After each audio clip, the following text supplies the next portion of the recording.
so I can hear your voice. Good morning. Today is Friday, April 18th. It's a little after 10:30. This is the second of two monthly Dryden Public Broadband Committee meetings. The first meeting of the month is where we look at what happened last month, which would have been March. We had that meeting 2 weeks ago. This meeting is a catch up on everything else going on with the project um, that we didn't look at 2 weeks ago in the report, as well as sometimes looking at policies that we want to discuss and recommendations for changing to SLAs, policies, and operation plans. We're joined by a few new people that I want to make sure we do introductions for. I'm going to share my screen. We'll do the mission, we'll do introductions, and then we'll hit some of the items on the agenda. I know there's a good number of us, 15, 16, 17. So we'll do brief intros of who everyone is and get us started that way. I'm going to share my screen. Do you have a volunteer to read the mission statement? Dan Lamb, thanks. You'll have to unmute. You know, I thought you'd never ask. I think I was the first one to do it, and now it comes around to me again. Our mission is to provide reliable, affordable, high-speed, fiber-based internet service. We offer state-of-the-art technology and unmatched customer service. You were one of the probably two founding top board members to be involved with kick off this project back in the late 20-teens. You've experienced some of this directly as a user of the service at town hall, the speed, and talking to our residents. What does this mission mean to you at this point in the project? Well, I think the mission means that it's ongoing and that we, are always adapting and but always moving forward. So we may have occasional setbacks or changes or things that don't go exactly as planned, but the mission continues. Perfect. Thanks, Dan. And we're going to see probably some of that today in the meeting as well as in the next few months. Why don't we do some quick introductions? We're joined by Brad Penny and Kevin Keogh from Vantage. I believe this is either their first or second meeting each. These are the team members from Vantage who are our new engineering partner. We signed our partnership with them back in February, and I want to give them a chance to just say hello, but then we'll run through, I'll call on folks who are on the committee and then everyone else to just who you are, what you're working on the project, and if you're just a member of the community, that works too. So Brad, do you want to go first with a brief intro? Yeah, good morning, everyone. Brad Penny with Vantage Point Solutions. I'm the project engineer for Vantage Point on this job, kind of Dave's main point of contact, just making sure all pieces and parts and staff at Vantage Point are working towards the same objective and meeting our timelines that we've set forth and continue to set forth with Dave. Brad, Kevin? Good afternoon, or good afternoon, good morning. My name is Kevin Keogh. I'm the Director of Customer Relations for Vantage Point Solutions. I cover really throughout the Northeast of New England, all the way up to Illinois, and as far south as Maryland. More or less the point contact as far as sales goes for the Northeast. And anything you guys have any questions or anything else, please feel free to reach out to me, and I'll either be able to answer it and get it to Brad and our team. Nice to meet all of you. Happy Easter. Thanks, Kevin. We'll do the committee next. Joel? Good morning. Hello, everyone. Thanks. My name is Joel Sisney. Professionally, I'm the Hotel Systems Manager at the Statler at Cornell University as a working IT guy, as you can see. I'm a fairly new board member. I'm just a Varna resident and, passionate local citizen. Thank you all for your hard work. And one of our customers. Thank you. Thank you. Mark? Hi, everyone. I'm Mark Wilson. My day job, I'm a web developer for the College of Arts and Sciences at Cornell University, and I hope to soon be a Dryden Fiber user. Thanks, Mark. I think Mark's one of the founding members of the Public Broadband Committee. Graham? I'm Graham Dobson. I'm the manager of Continuing Ed's IT. I've worked in telecommunications for Cornell for 10 years as well. So I'm familiar with some of that sort of stuff. And I'm the 32nd customer. So Thanks, Graham. All right, Arthur? Yeah, hi, I'm Arthur. I'm a recent resident of the town of Dryden. I am a remote worker, DevOps engineer for a company called Electronic Theater Controls based in Middleton, Wisconsin. So right now I do not have Dryden fiber, but I hope to soon. Thanks, Arthur. Dan, you want to introduce yourself again? I think everyone knows, but go for it, Dan. Yeah, hi, I'm Dan Lamb. I'm Deputy Supervisor, Town of Dryden, and I teach public policy at Cornell. Thanks, Dan. Kevin, you have your hand raised? No, I'm sorry. I'm trying to get back on the screen. My bad. Sorry about that. We'll do Cassie and Amanda's town employees next. Cassie? Good morning, everyone. My name is Cassie Burns. I am the secretary for the town supervisor at the town of Dryden. I do a lot of administrative work for Dryden Fiber, pretty much anything that needs to be done behind the scenes to help out. Thank you. Amanda? And I it's some personnel for the town of Dryden. So Dryden Fiber also falls under my purview. I think some of it cut off what you were saying. Got a little choppy. Okay, sorry. So I'm Director of Finance and Personnel for the town of Dryden. Awesome. Thank you. All right. I will do some of our partner subcontractors. I will do Tracy, Eric, Matt, Sean, Jeff. So Tracy? Tracy Monell, I'm with Greenman Technology, and I think we're in charge of all the inventory, or try to be in charge of all the inventory. It's also try to keep everybody focused on who can get signed up, who can get service, and all the pieces that go with that. I think that pretty much says it all. If you want to add anything, go ahead, Dave. Yeah, I think Tracy is like the grease on the wheels to keep things moving. Things kind of get slowed down a lot. Tracy usually comes in and helps clear things through. Eric? I'm Eric Beckborn. I'm with Clarity. I basically make sure all the installs go as planned, and we help out with splicing and construction when needed. Thanks, Eric. We'll go right for the construction. We'll go to Matt and then Sean. Matt?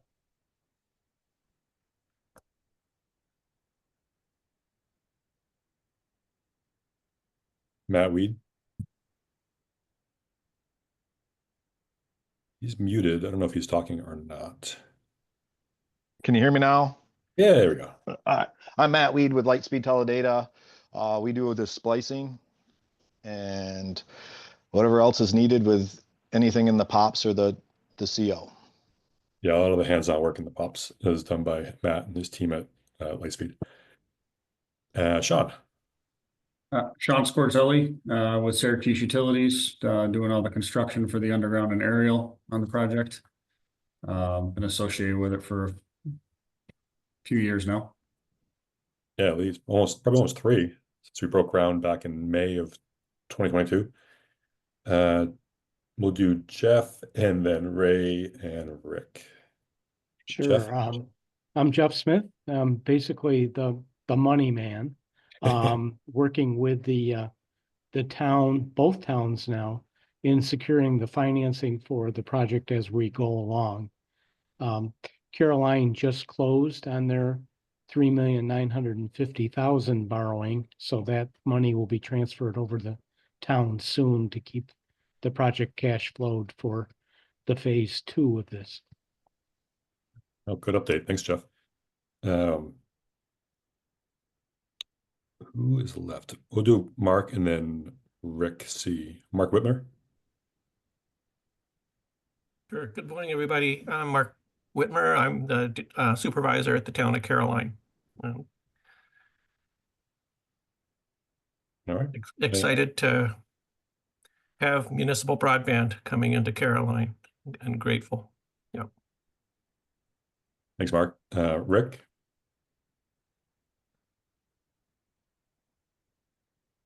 Rick C is muted. We'll go from Rick to Ray. Hi, Ray. Yeah, good morning. I'm Ray Berger, Director of Planning for the Town of Dryden, and I've been involved with this effort since the very inception. Awesome. Thanks, Ray.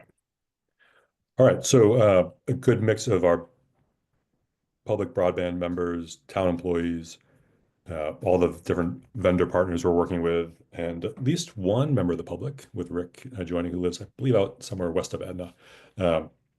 Thanks for your time and your interest in this. I'm going to move through introductions to our map updates and give a high-level update on MIP. We'll just briefly touch on permits, and then Brad has put together a pretty lengthy list in this VPS rundown that I put on the next page. And that'll probably take us right to about 11:30. And then we can pause and see if there's any questions and items you want to put to the next meeting, which will just be 2 weeks from now, the way the months work out. The 2 weeks from today will be the first Friday of May. So I'm going to show you this map, which I think you should be able to see. Everyone seeing a map? All right, thanks, Mark. All right, so there's a lot of stuff happening in this map. I'll kind of take you through where we are as much as I can. In this full map, which has both Dryden and then just south of it, the town of Caroline, there's blue outlines for the town borders on the outside of the map. And then there's kind of like segment areas of the blue lines, but you can ignore those basically for now. The pink is the ring. That's where we currently have fiber in the town of Dryden, where there's the network backbone throughout town. The red is the MIP funded parts of the construction in both the town of Dryden and the town of Caroline. So all the red lines are in the MIP areas. And then the orange are other pathways that are either under construction or that will be constructed to reach all the points within the MIP project. In the town of Caroline, red is what was in the plan, and the purple lines are the additions to the project. So what we want to cover today is kind of some of the stages of the project over the last 10 months are that we applied for this project, this funding, which is now it's about a $10 million project, $9 million coming from New York State. We applied because this was an offer to have the state provide us funding to reach every unserved and underserved house in the town of Dryden. We partnered with the town of Caroline to look at the timeline, which was just about 30 months for the project, to also reach every house that's unserved or underserved on the western half of the town of Caroline. It turned out to be about a $6.2 million project request about a year ago, last April. New York State liked what we had been building with Dryden Fiber. They were comfortable with us, and they said, what if you were to reach every unserved and underserved house in the town of Caroline, as well as all the ones at Dryden? Could you do that by the deadline, the 12/31/2026, which at that point was about 30 months away? And our engineering partner at the time went through and said, yeah, we could do that. It would take more money. It brought the project from about 6.2 million up to 9.9 million to reach every house in the town of Caroline, as well as all the unserved and underserved in the town of Dryden. We were awarded that grant. It's a reimbursable grant, which means we have to do the work, get the invoices, pay the invoices, hit the milestones through 4 different stages of the project, and then request reimbursement, which is why, as Jeff Smith mentioned, why we have the funding for both the towns through bonds or bond anticipation notes. We are bonding the project as we go for the parts that are going to be paid back by the state. will pay all the bills, and the state will pay us money that we will then use to pay off those bonds. At the ultimate end of this MIP project, the New York State funds will pay for all of the Caroline construction as part of this project, and all the Dryden parts of the project that are covered. And then the town of Dryden will have some remainder that is not covered by this that will be bonded out and then paid for over the next 15 years once the project is completed. So last June, they made this award that said we were granted this $9 million on a $10 million project, which means 10% is local match. We got started right away. In September, we learned from New York State about BEAD funding, and we learned that there were 61 addresses in the town of Dryden that had not been included in our grant application. I believe these yellow dots in the town of Dryden are some or all of those 61 locations where we believe, due to some buffering of the configuration of the initial assessment, these were left out of the application, which meant any other ISP could apply for BEAD funding and be awarded funding to go reach these 61 locations that were not covered by our application. It didn't seem to make sense for us or for New York State's Connect All office. We told them this. They said, great, we will award you the 61 locations. However, you cannot get any more money for your project. You'll have to use any contingency funds, which is about 10% of the project, to reach all these locations. We weren't super happy about that, but we didn't want to lose any of the other 9 million. So we said, we'll make do with that. And for the most part, I believe 56 of these 61 locations were already in our plan to reach through other construction that was already planned to being completed by the end of 2025. So we put our heads down and said, all right, we have 61 more locations. Now we're over 2,700 locations on the project. Great. Over the course of the next 6 months, we had made projections on launching the project, launching areas, having the map that showed yellow zones and blue zones of what we thought would get done. And we learned that it was a very optimistic and aggressive timeline. And what we found between November and the end of January was that our prior engineering partner did not have any plan in place to reach those goals. Therefore, starting around November, we started to engage with Vantage Point as an alternative, and we continued to try to work with our prior engineering partner to get them on board to put together a plan to reach these numbers and to reach these goals, to deliver on the commitments that we made to the public, and they were just unable to. They're just not resourced, understaffed, didn't have the experience that was needed for a project like this. So in February, we moved them out of the project and we brought in Vantage Point. So I'll pause just for a second, make sure everyone's on board. Any questions about what I've covered so far?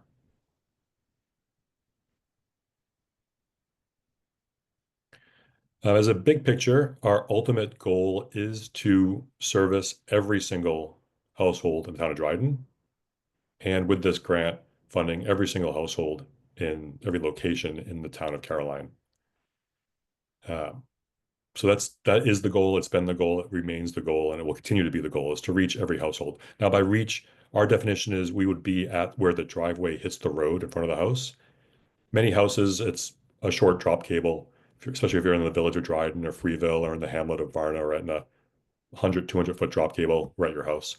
For longer installs, 200 feet, 300 feet, 400 feet, Dryden Fiber will pay for the installation all the way to your home. If it's over 500 feet, if your house or your location is over 500 feet from the road, Dryden Fiber will pay for the first 500 feet of the installation. And then we measure the distance beyond 500 feet to your home, and we charge $2 per foot for the rest of the installation.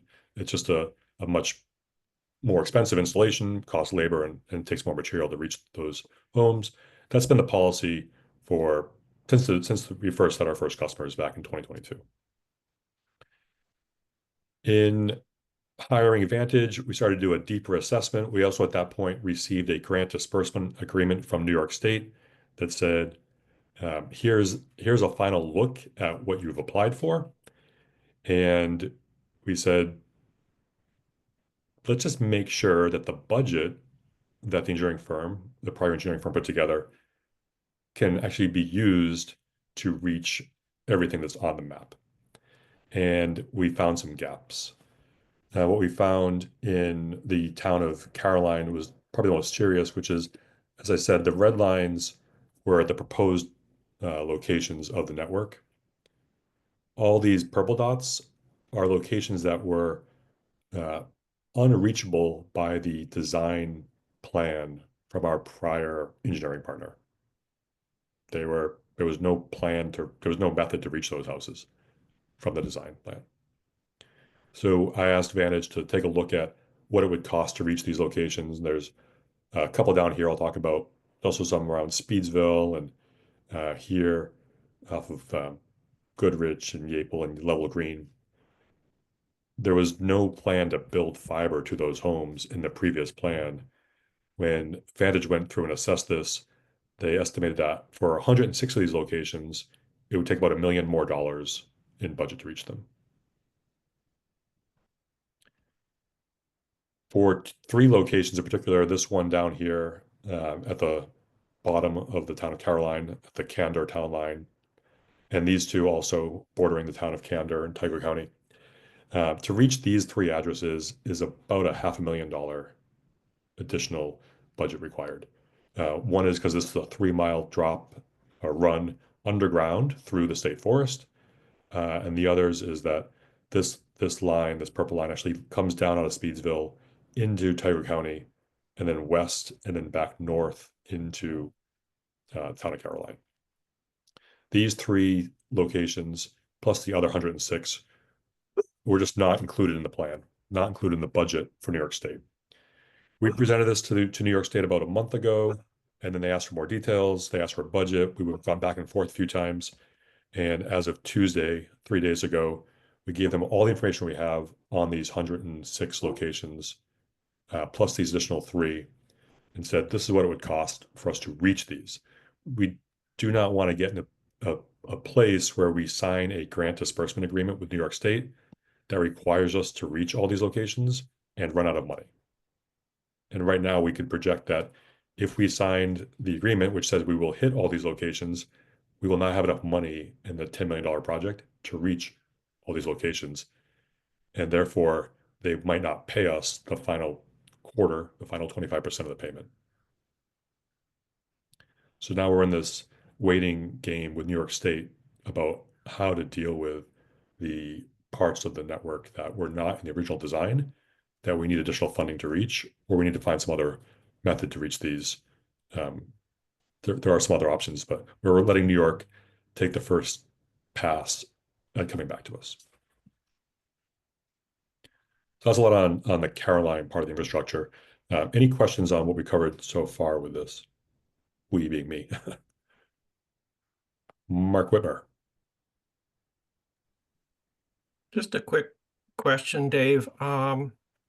There are 3 purple dots down towards Speedsville.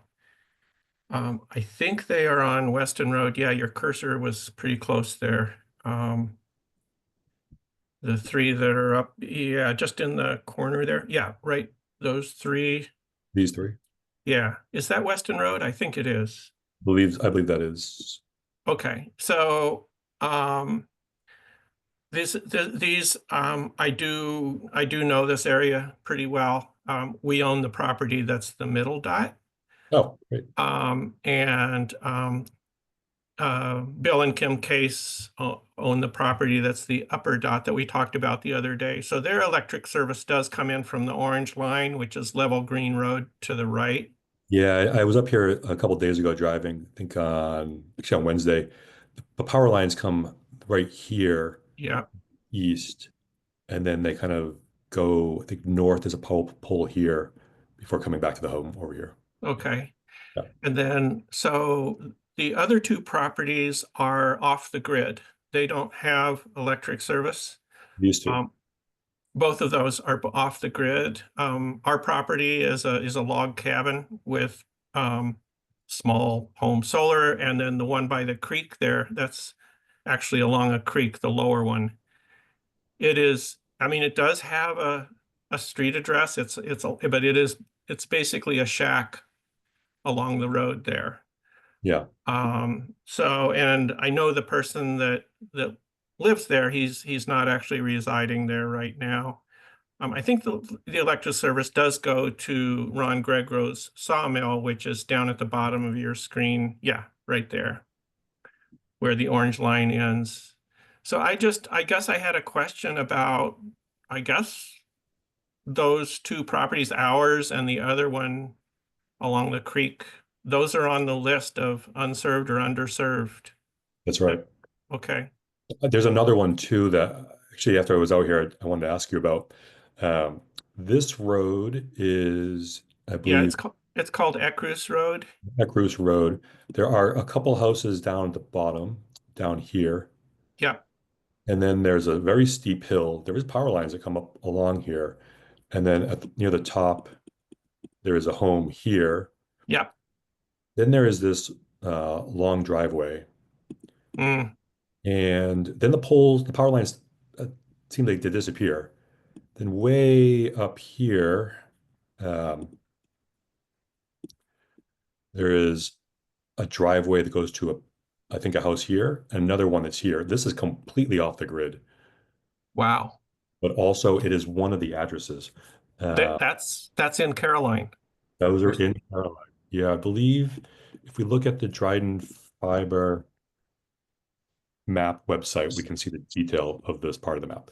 So basically, this project is very contingent on us servicing the commitment of the 2,700 plus addresses, which means for everyone else who's here, we need to be able to either remove these dots. This is 183 ECROS. This is 185. These are houses that are off the grid. There's no power lines to these houses. But these are locations that the FCC deems unserved or underserved that we are required to provide service to as part of the current. Wow. So yeah, this is that ECROS road. A couple of houses down here by the creek, steep drive, steep road, single lane, seasonal road, unpaved. This road does go west outside of to the town line. Yeah. I think that 185 Ecrus is a new construction. I've never been there, but I suspect it's a new construction. I mean, from what it's the drive. I actually turned around here. I didn't go just a little bit further to see the driveway. There's a lot of obviously no trespassing signs. People who build out here don't really want to drop them by. That makes sense. This is it looks like the kind of place where if you drive in there, you might meet up with a shotgun. Yeah, you might not come out. Exactly. Now, there is a road on this plan called Wheeling Road. It shows up here. It's in the New York State grant as a road. This is, from what I can tell, and Mark might know, this road does not exist. I think that's correct. When I was out there, that road would be this pathway. But in every method of looking at it here, Google Maps, it doesn't exist. There is not even a driveway to enter it. The trees have all grown in. Yeah. So the thought of using Wheeling Road as a pathway to reach the two houses on Melnick Road, which are way over here, this is also a pretty wide valley. This is one ridge. It goes down into a valley and then comes up to another point up here. The way to reach these houses is to follow Melnick into Legge Hill Road and then this way. Now, the polygon of blue is not the town line. The town line is basically a straight line from here straight across, where you actually are leaving Tompkins County into Tioga County, leaving the town of Caroline into the town of Candor to reach to make this additional line. So go ahead, Mark. That lower point in that polygon in blue, is a farm.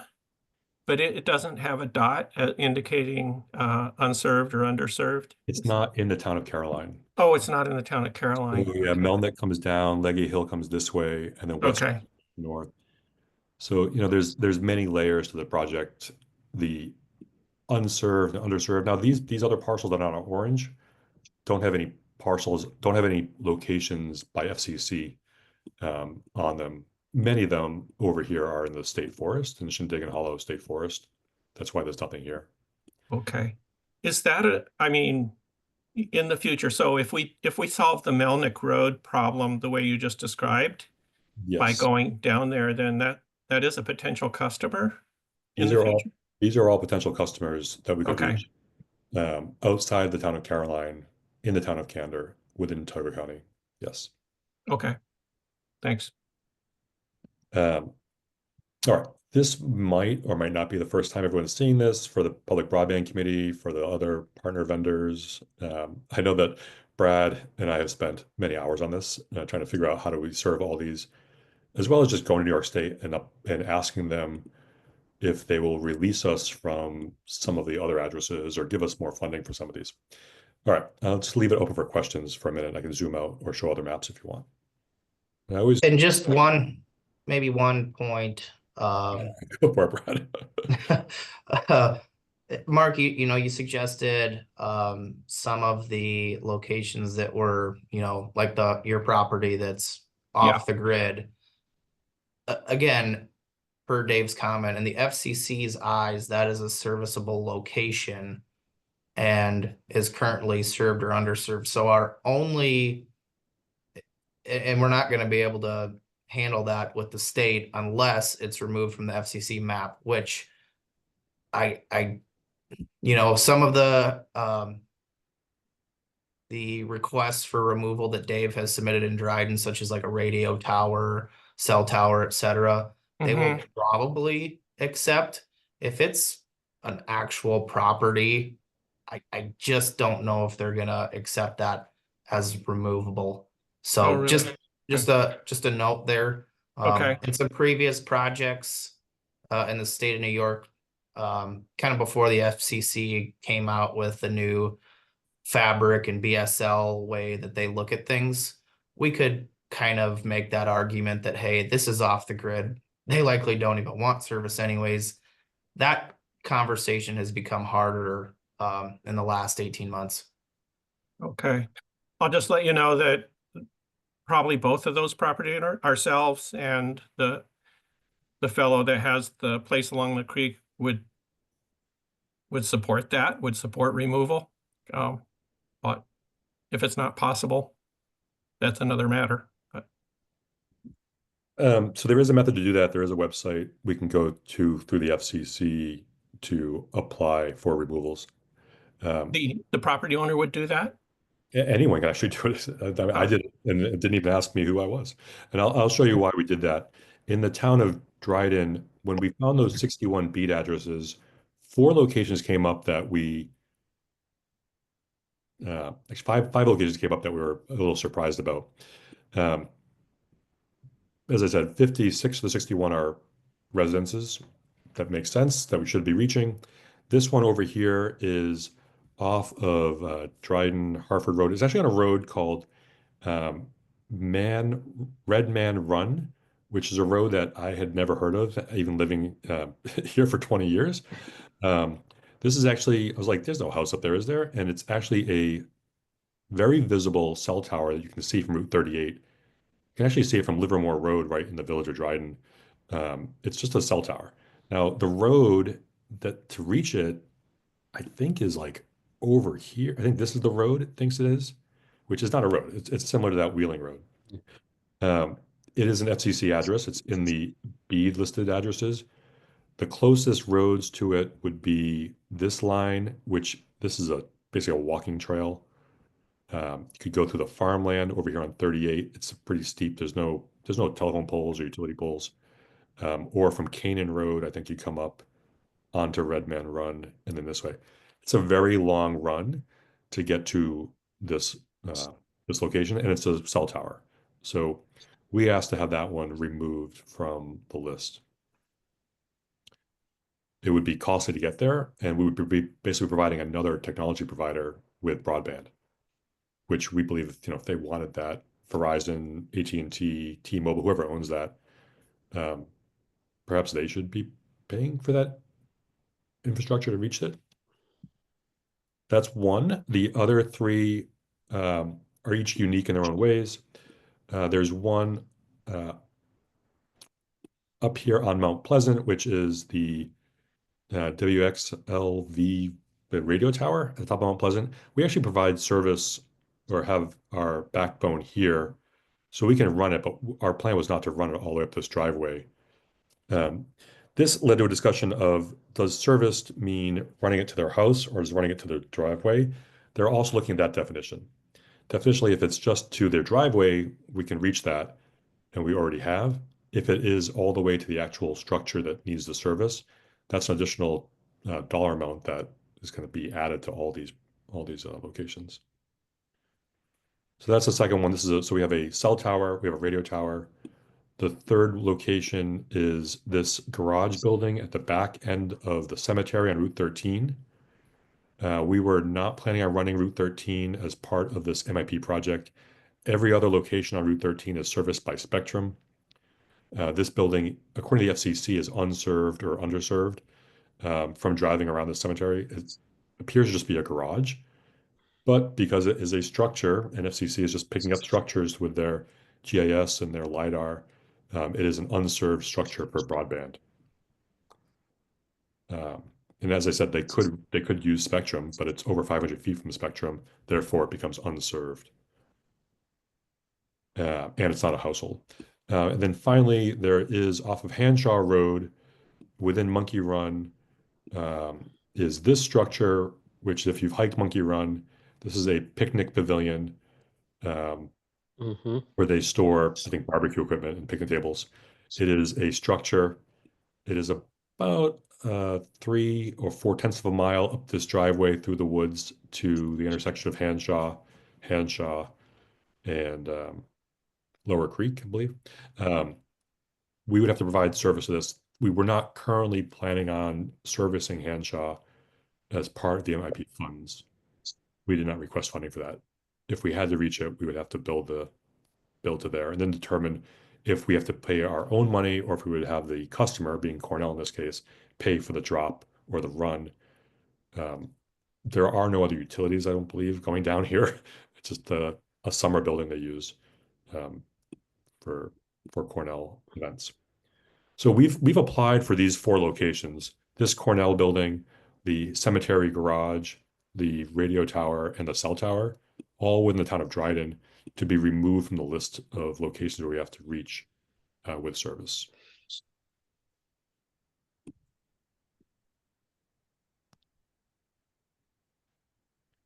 We're waiting for their response to those requests to FCC to remove them. It did not seem, from the last call on Tuesday, it did not seem likely that they would be removed. Basically, as Brad said, that BSL, the data is the data. They want us to reach every unserved and underserved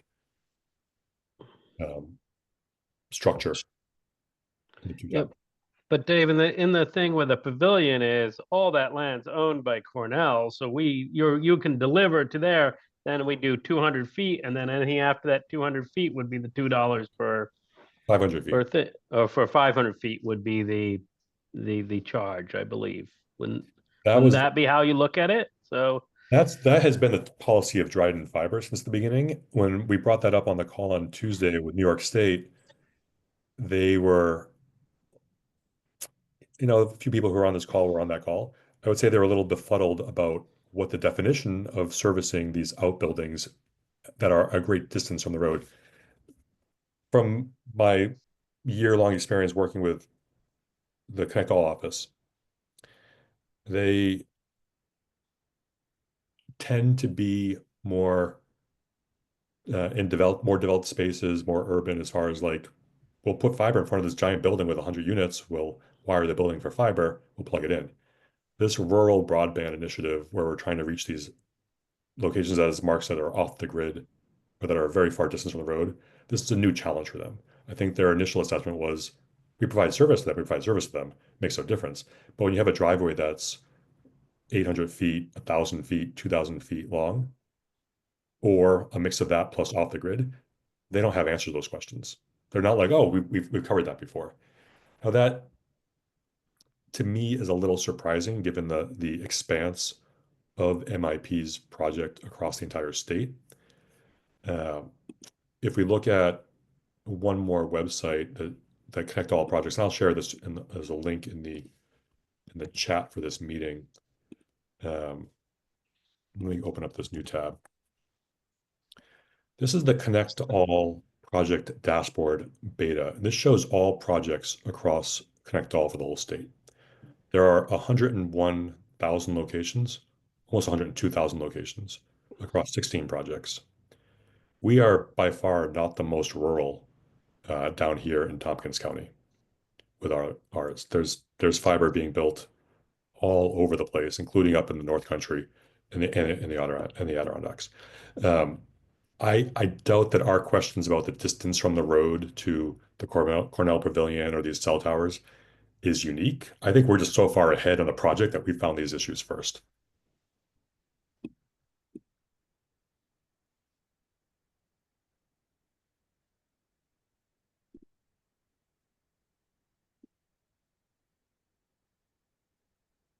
I'll share a link to this. It's a fun website. See all the different projects and the size and the number of locations.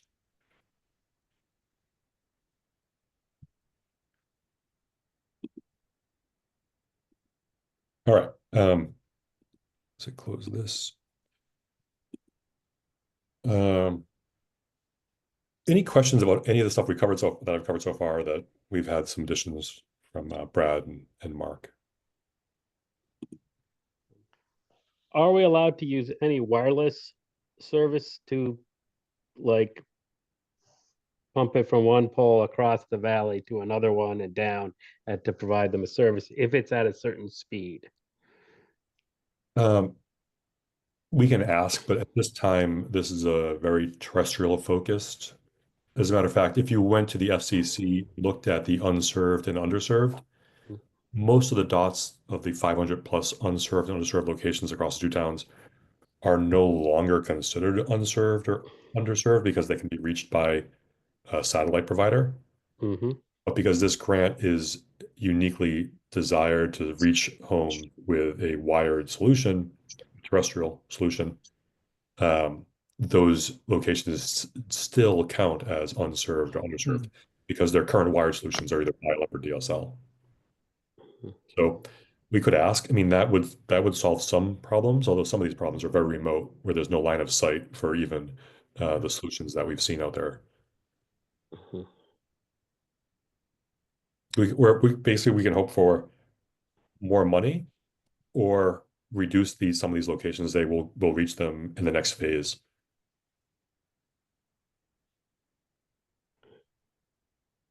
Do we have any feeling of the cost of each of these projects to if the additional that we will need, or are we not there yet?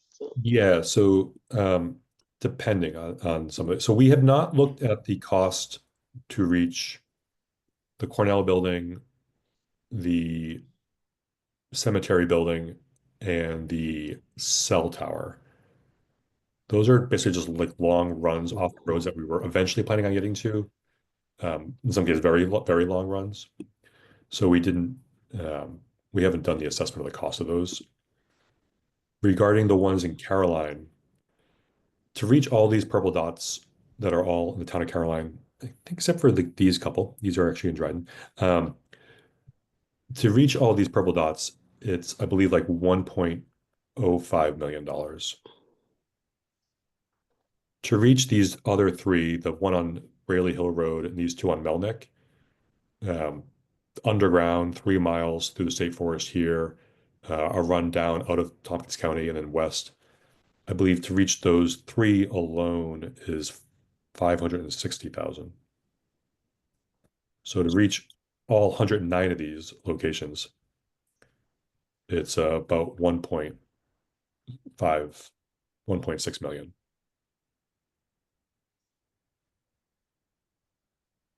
in addition to the project that we've already outlined, which is quite a bit beyond the contingency budget for the project, which has also been described as being used for any increased cost of materials due to tariffs. We estimated right now, project to date, about 28% of costs have been in materials and equipment. And this $10 million project would make that about $2.8 million. A 25% increase in cost of materials due to tariffs would be about a 7% of the total project cost, which would be, 7/10 of the contingency funds would be used just to cover the cost difference. Now, we have purchased a lot of equipment already. We're not sure what's going on with tariffs. They seem to change quite frequently, but if we're contending with using the contingency budget for just general cost overruns, as well as these that are known, as well as tariffs, we go right over the budget pretty quick. Yep. So we're hoping New York State comes back and gives us some positive answers, either more funding or fewer locations.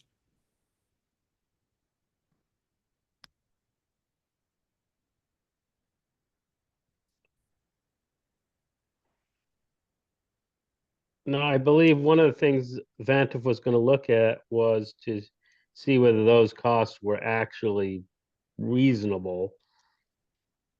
Have we gotten to that part of the analysis yet, or is that going to be in the next bit? So Yeah, I mean, they looked at reaching everything that we planned on reaching, with the exception of these 106 dots and these 3 other dots, including everything in Dryden, again, with the exception of these kind of non-residential locations.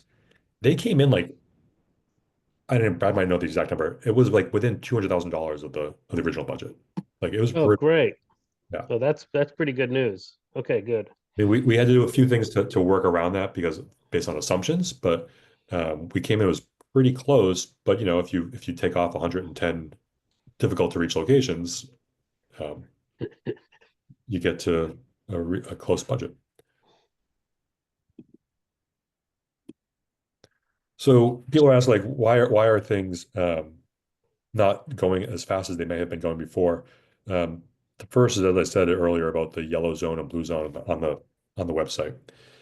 That was a very aggressive, optimistic plan to reach the locations in Dryden and in the north half of town through the end of last year into the first half of this year. We never saw a plan that says, here's how we're going to reach all these homes in that timeline. Here's where we're blocked. Here's where we need help with electrical make ready or permitting, or where construction's stuck, or where splicing is stuck. The firm was doling out information to each of the part of the process in very small segments at a time, and a lot of it didn't get out at all. So that pathway was not, there was no pathway to reach this. It wasn't like, oh, we switched and that's why we're not moving. There was no plan. Like, the map probably would have looked like this, whether we made a switch or not. At least now we know we're putting together a plan to reach this. The other is that because so much of the plan and the project has this goal of using the state funding, we have to get this right with the state and get the grant disbursement agreement, which says, here's what we're going to get for funding, here's where we're going to build, here's a timeline, before we go off and do anything. Because if they're not going to reimburse us, we have to decide how and if we're going to go in that direction. So a lot of the focus of engineering has been in assessing the green zone where it is now, what it looks like, but also this big plan, since the orange zone in Dryden is a substantial investment of the project funded by the state. Once we get through the grant disbursement agreement, we can refocus and get things moving much quicker, but it's taking a lot of resources to figure out what we have and what we need to do to get this going. Hey, Tony, welcome.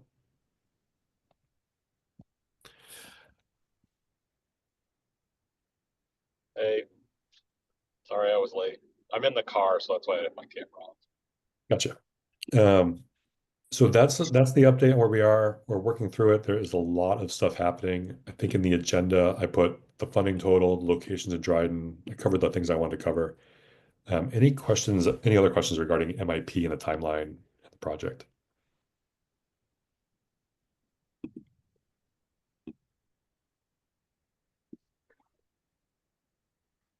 Mark. Hey, Dave, I just, I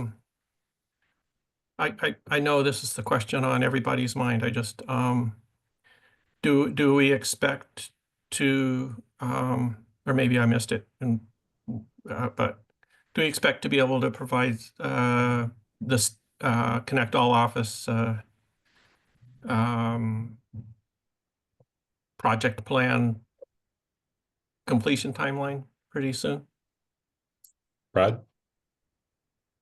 Yeah, I think within the next couple weeks. It's a little bit of a chicken and the egg thing, Mark, because as we work through some of these locations and possibly either getting more funding or the other option of pulling some locations off, it's kind of hard to build that timeline with them. But I'm projecting probably within the next couple weeks, we can get pretty darn close to having that settled up. I'll actually be on site next week with Dave doing a lot of planning, coordination, those sorts of things. So that's certainly high on our to-do list. A lot of our focus has been where are we at to date? And then, kind of this second wave has been presenting the information to the state to make sure the dollars will be there to complete the project. Okay, great. I just ask for my own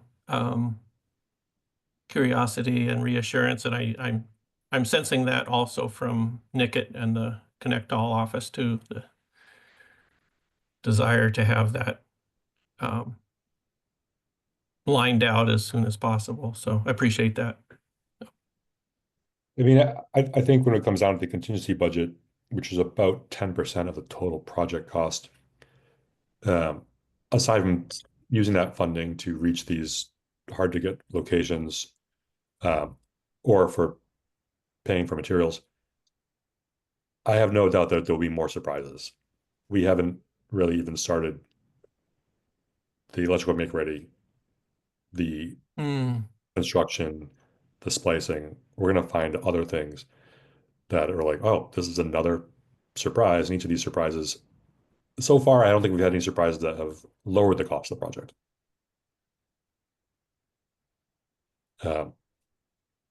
There, as you drive around in the southern half of Dryden, where the project is mostly funded by MIP and throughout Caroline, it's very rural.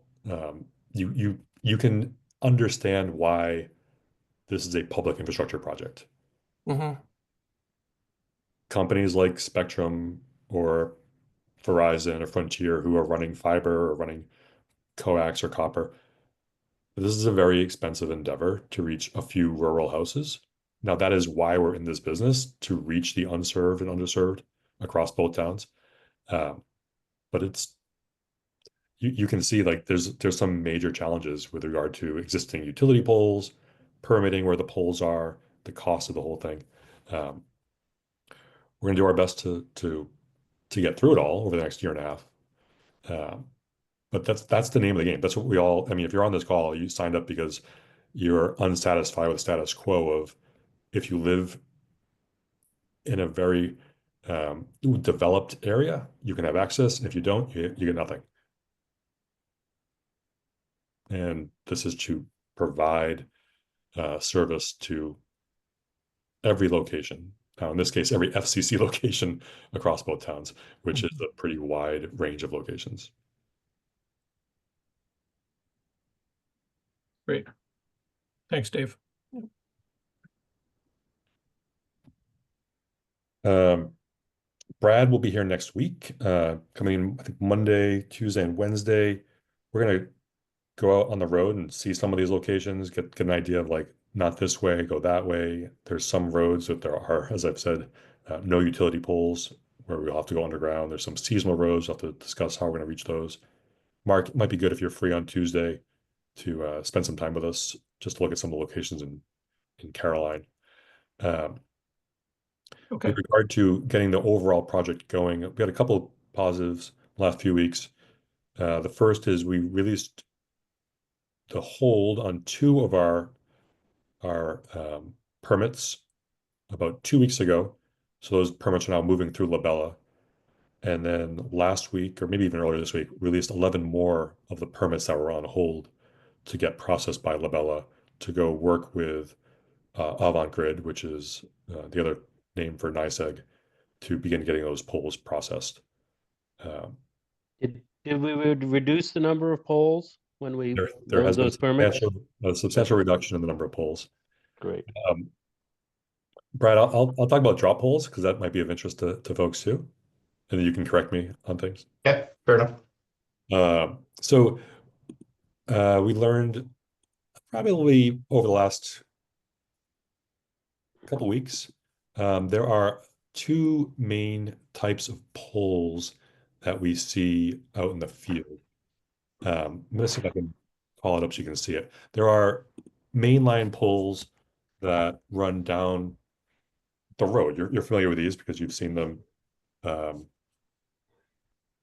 as you drive around. They're right on the poles. They're right on the roads. Then there are drop polls, and these are polls that go to individual homes and addresses with people who have long driveways. I'm going to look at one. This happens in both Dryden and Caroline. This is not unique to Caroline at all. I'm going to look at a location on Flatiron Road in the town of Caroline, but this could just as easily be something that's going on in the town of Dryden. So this is from Google Maps Street View. So this power line you see, this is on poles that are on the street. Totally makes sense. You've seen that before. Drop poles are poles that would go out to reach this home, which is a good distance away from the road. Now the driveway entrance for this house is here. And we see there's a pole here. Looks like there's already a new pole in place, which means great. We'll have to replace that pole. But then the driveway has 1, 2, 3, I believe I counted 3 or 4 poles that go out to reach the home. You can request permits for every pole on the street, including all the drop poles. Or you can request permits for just the mainline poles and not the drop poles. If you request every pole, it costs a lot more money. We pay about $150 per pole. We have applied for about 1,000 poles, which we've now removed from the project across both towns, which is about $150,000 in spending to get those poles permitted that we're not going to plan to use. Some of those, some subset, are these drop poles that go to individual houses. This person may never want service. And in some cases, we've already paid for some of these drop poles to be permitted. The other pathway is we're only going to request pole permits along the main roads where the fiber is. And if someone decides to get service later, we will do permitting afterwards, which is actually somehow, and Brad can clarify this, it's a much easier process. We can get these poles permitted for basically like it's not a rubber stamp, but like this is a drop pole to a home. Great, check some boxes. It's I don't know if it's a smaller fee, but it's a much shorter timeline to get it done. So that's another issue with pole permitting and making these calls. Do we pay in advance and take a long time to reach each of these where they may never use service? Or do we wait until we've built the main line construction and then choose to reach these later?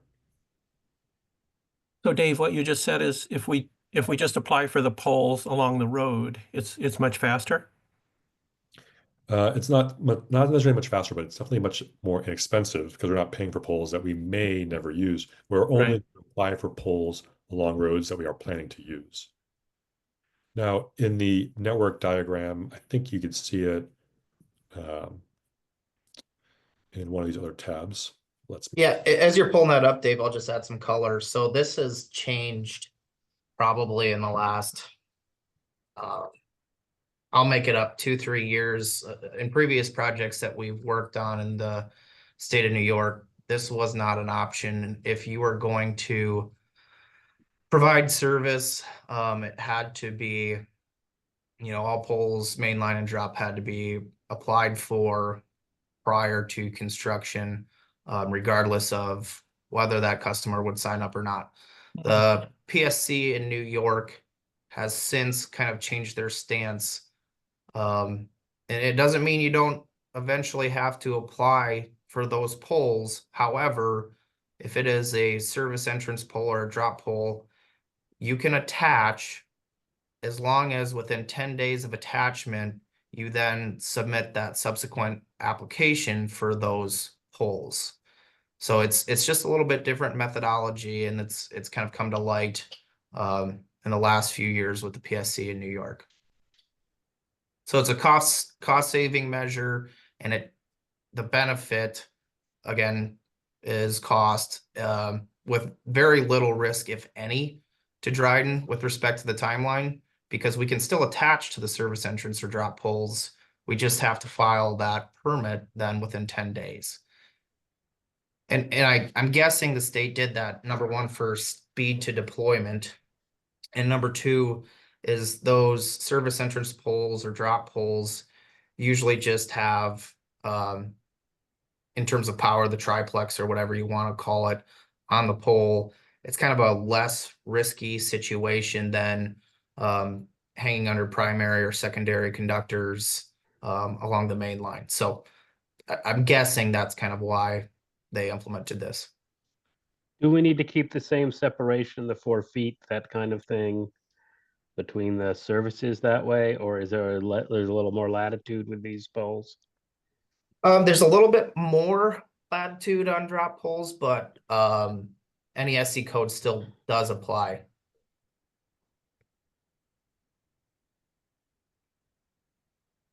But in terms of, clearances and stuff, it's usually not as, what's the right word? The clearances aren't as substantial because you're going along someone's driveway, not along the main line. And of course, we would have the option of going underground if we chose to, and just do that even without, because you're going to get the easement from the customer if that's the case. So. Yeah, and that's something our field staff is actively looking at with every home. Does it just make more sense to bury this drop, get an easement, or does it make sense to follow power utility?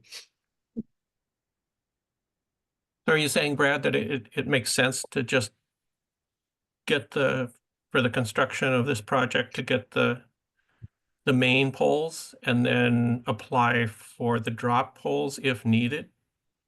Yep, it makes most sense to apply for the mainline poles where the primary and secondary conductors are. And then as customers sign up and get installed, subsequently we'll attach to those poles and then let the Labellas or Avangrids of the world know that, hey, we've attached to these poles, we've got a 10-day window to do so. And that's kind of how that flows, Mark. Does that answer your question? Yep, thank you. So we can really deliver the service without having the pole permit, and you go back and get the pole permit if we need it. So yes, that sounds ideal. So yeah, that's on wonderful. these drop poles, on the poles that are designated for that driveway or that person's home, we can't do the same thing along Route 366. We can't like temporarily put strand, put fiber, splice it all together, put on MSTs, and then be like, oh, by the way, we just did this. We have permission later. Like that is not allowed. So there's ways to do this, but we have to follow the rules. I want to show one more thing before maybe we end for today, which is this is the construction permitting updates as of January 1st. So about 4 months ago. I'm going to try to zoom in on basically what was kind of in the plans within Dryden. Each of these colors is a different pole permit. Each pole permit has between 1 and 150 poles. The permit status complete means we can start construction. Telco make ready, Verizon review, electrical make ready bidding. We've defined what all these are down here. For the question that I think Kimberly asked in the chat, which is like, why can't we just finish Etna Road, which is not a very rural road? That's this permit color. Now over here, that would be permit 11B, which means it was an electrical make ready bidding. I believe as of right now, the electrical make ready has not yet been completed by Richardson. I don't know if they've been awarded the bid to do the work on that. Given the many other parts of this project, there is a flow through this process of permitting, then construction with strand and fiber and splicing and testing and making it turn green. I believe that Brad and the team for Vantage have met with Syracuse Utilities to take the different parts of these permits that are in different stages of construction to get them back going. I'm going to say probably by the end of the month, but probably by sometime in May, we'll say things that were stuck in construction, we can start to do those again. Things that were stuck in splicing, we can begin to do those again. There were some issues with the plan that we had received from our prior engineering firm that we had to make adjustments to make sure that when we brought the fiber to your homes, your neighborhoods, your streets, that there was enough fiber to reach every house on the street.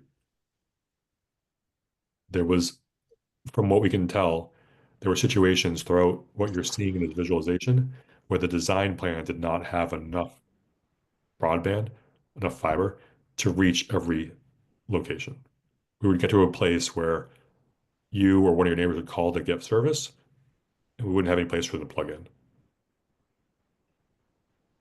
So before we continued that path to continue to build this sprawling network out from the green zone, which is the ring, we said, let's make sure that everything from today going forward is done correctly.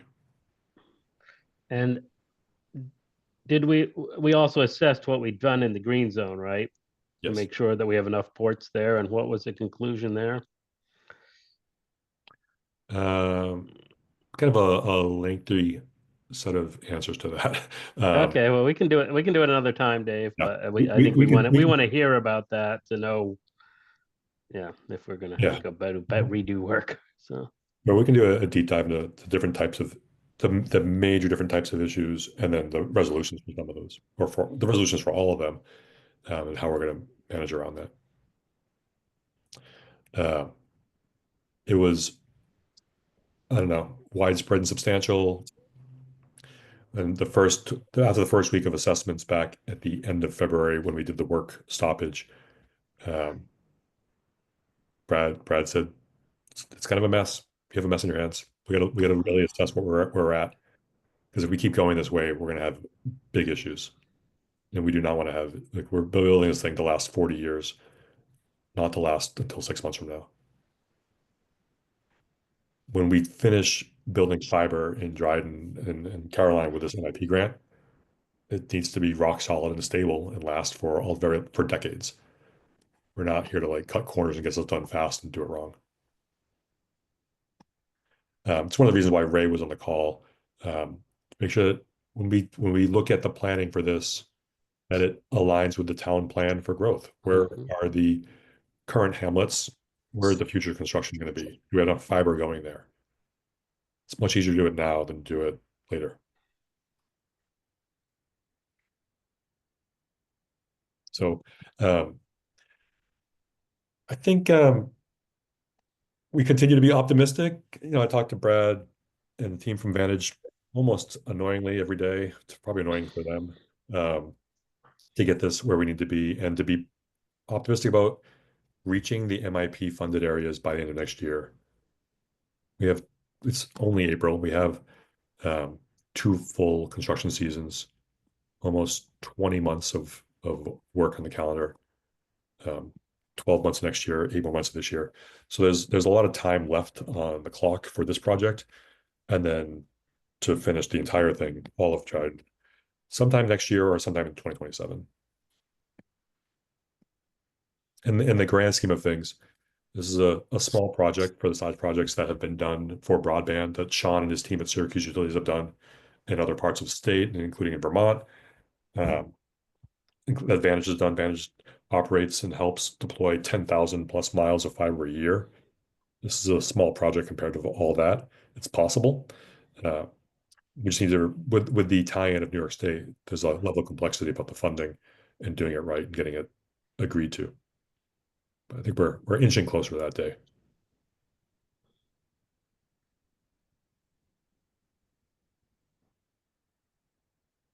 We are seemingly on a much better road to getting that done already from what I see.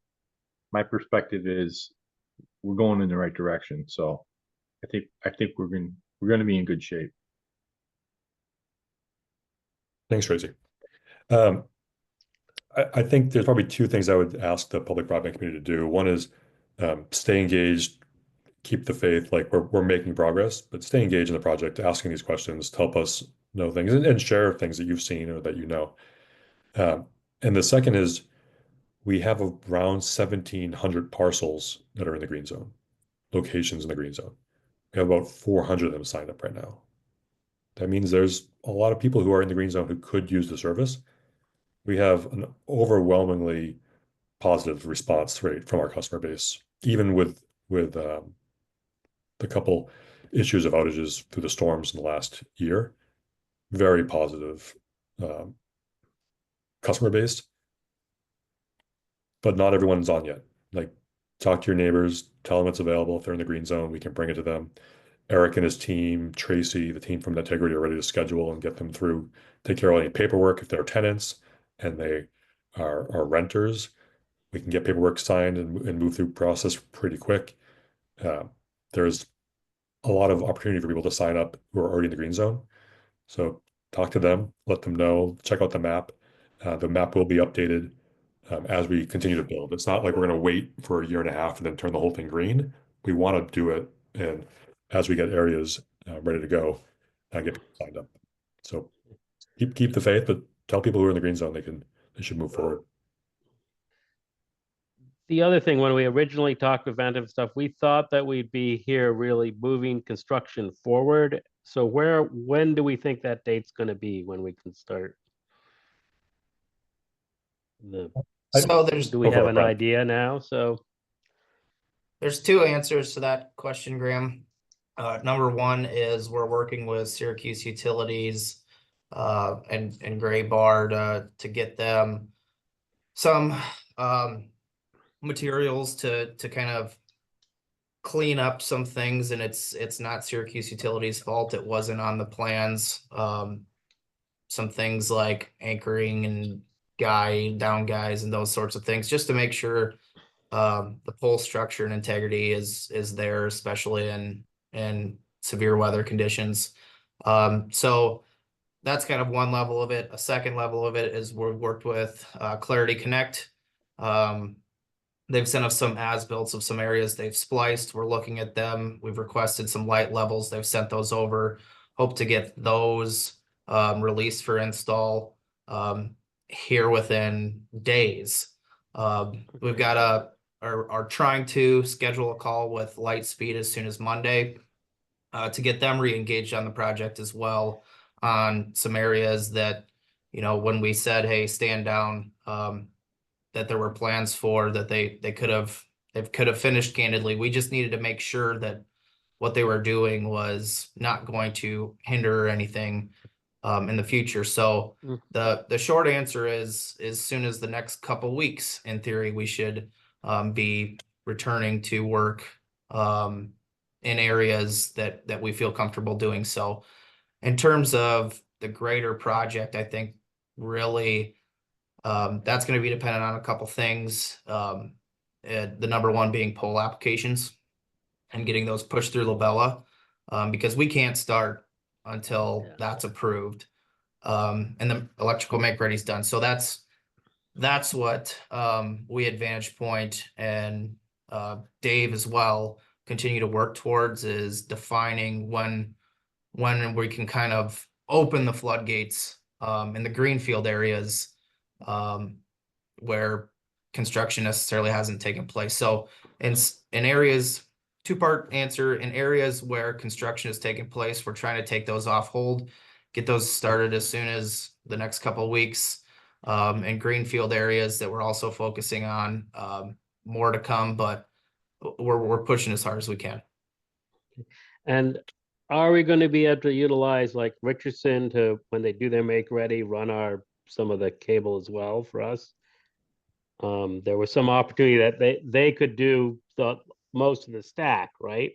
Or at least there was that opportunity which we didn't avail ourselves of. So you're putting one contractor there that's already there, and sending another one out there to then do the next piece. There's probably an efficiency or speed that might be able to be utilized if we do that kind of thing. Is that possible, or we don't know yet? Or I think we're still determining that. okay. Right now, I met with Richardson back in February. I spent the morning with them. They are not as fully capable in that across the board as our current partners. I mean, they were like, I asked them if they could do underground, and they were like, we could learn how to do that and do that for you. But like, Syracuse Utilities has done an amazing job building the backbone across, the rail trail across all of town, as well as throughout the village of Dryden, throughout the village of Freeville. There's a lot of underground work. Like, we can't take the risk of having someone try it out and learn on the job.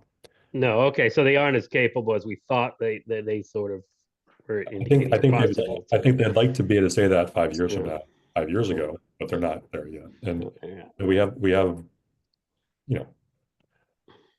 I appreciate everyone to be open and available to this candid conversation with our vendor partners on the call. Syracuse Utilities and Lightspeed have done a great job for us. And they have an expertise in our network that we trust. And I feel bad that we haven't been able to keep them as busy as we need to keep the staff and the resources and the equipment here in town. Yeah, that's my other concern is when we've ramped down our work for too long. I mean, they're going to go pick up other work and then may not have the crews to come back. I mean, I don't know. So I'm glad we're giving them work to go anchor the poles and put those things in. That's great. So, but we do need to look at if we can find a more efficient manner of somebody who can do EMR, run the thing, and do splicing all the way as we go along. There might be an opportunity there. So, too. So I don't know. So. We can make sure that's on our agenda, Brad. Yeah. Okay. I know we went over. Probably should just have this in your calendars as a 10:30 to 11:45. Sean is the one who's most likely to watch and be like, we always end 11:45. We should just make it to 11:45. The realism. We will meet again in 2 weeks. We'll look at the month of April with regard to all things finance, new customer count, installations, construction, marketing, across the board. And we'll have some updates on where we are with MIP and permitting. So we'll get a full picture of what the month of April looked like when we get together in a few weeks. Thanks for all your time. As we started with the top of the call, this is recorded. So for anyone who missed part of it, I know Tony wasn't here at the beginning. You can request to the town clerk's office a copy of the meeting if you want to listen to the whole thing. Thank you. Have a good Friday, this Good Friday. Have a good weekend, and I'll see some of you next week. Thank you. Thanks, guys. Thank you. Thank you. Have a great weekend. You too, guys. Happy Easter, everybody. Happy Easter, everybody. Thank Thanks, you. everyone.